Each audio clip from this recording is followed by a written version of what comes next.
ఈరోజు మూసీలో సంబంధించి మూసీకి సంబంధించిన బ్యూటిఫికేషన్ అనేది గత సంవత్సరం నుండి వింటూ ఉన్నాం. రేవంత్ రెడ్డి గారు వచ్చిన తర్వాత మొట్టమొదటగా మూసీని బ్యూటిఫికేషన్ చేస్తాను ముందలేసుకున్నాడు. అదంతా కూడా చూస్తూ వస్తూ ఉన్నాం. అంటే ఇప్పుడు సుధీర్ రెడ్డి గారు మాట్లాడితే యాజ్ ఎ చైర్మన్గా ఆ రోజు మూసీ రివర్ ఫ్రంట్ చైర్మన్గా ఏ విధంగా ప్లాన్ చేస్తున్నాం, కేసీఆర్ ఏ విధంగా ఆలోచించున్నారు అనేది ఒక్కొక్కటి వివరించి చెప్పున్నారు. నిజంగా కేసీఆర్ గారి దగ్గరికి వెళ్ళినప్పుడు అభివృద్ధి అంటే ప్రజల్ని ఇబ్బంది పెట్టడం కాదు, ప్రజలు నక్కున చేర్చుకొని వాళ్ళకు అనుకూలంగా అభివృద్ధి చేయాలన్నది కేసీఆర్ గారు ఎప్పుడు చెప్తూ ఉండేవాడు. ఉదాహరణకి మనకు ఎల్బీ నగర్కి మహేష్ నగర్కి అవినాభావ సంబంధం ఉంటుంది.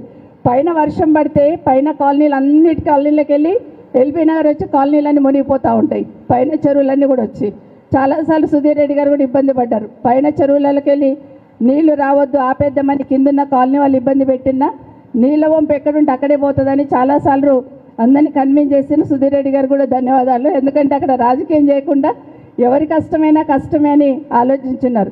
ఆ సందర్భంలో ఎస్ఎన్డిపి నాలాలు కట్టాలని కేసీఆర్ గారు మాకు సలహా ఇచ్చినప్పుడు ఒక్క మాట మాకు అందరికీ కూడా చెప్పున్నారు. నీళ్ళ వంపు ఎట్లుంది అట్లనే ఎస్ఎన్డిపి నాల పోవాలని వితండవాదం తీసుకురాకండి. నీళ్ళ వంపు ఒక్కొక్కసారి కాలువలన్నీ కూడా కబ్జాలు అయిపోయి ఇండ్లు కట్టి ఉంటారు కాబట్టి అట్లా తీసుకోకుండా రోడ్లు వెంబడి తీసుకోండి ఎస్ఎన్డిపి నాలని చెప్పి అంటే అభివృద్ధిలో కూడా మానవత్వాన్ని చూపించినారు కేసీఆర్ గారు. కానీ ఈరోజు రేవంత్ రెడ్డి గారు ప్రజలు ఎంత ఏడుస్తుంటే అంత రాక్షసానందం పొందుతున్నట్టుగా అనిపిస్తూ ఉంది. నిజంగా ఎక్కడ చూసినా కూడా ఈరోజు మూసీలో దాదాపుగా 1,00,000 కుటుంబాలు ఎఫెక్ట్ అవుతాయని చెప్తా ఉన్నారు. నిజంగా మూసీ బ్యూటిఫికేషన్ వాళ్ళు అనుకున్నట్టు తీసుకుంటే 1,00,000 కుటుంబాలు ఎఫెక్ట్ అవుతాయని ఇప్పటికే స్పష్టంగా అర్థమవుతా ఉంది.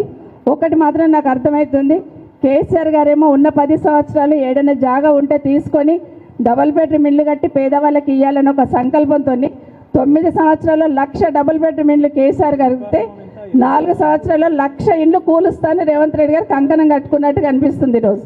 కానీ ఈరోజు అదే కేసీఆర్ గారు ఉండుంటే ఈరోజు మూసీకి సంబంధించిన బ్యూటిఫికేషన్ చేసేవాడు.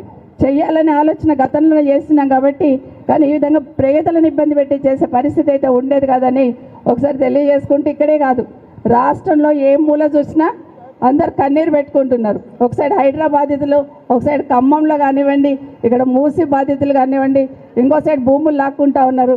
ఎక్కడ చూసినా కన్నీరు పెడుతుంది తెలంగాణ రాష్ట్రం. నిజంగా తెలంగాణ తల్లి ఈరోజు ఏ మూలకు చూసినా కన్నీరు పెడుతున్న సందర్భం కనిపిస్తూ ఉంది.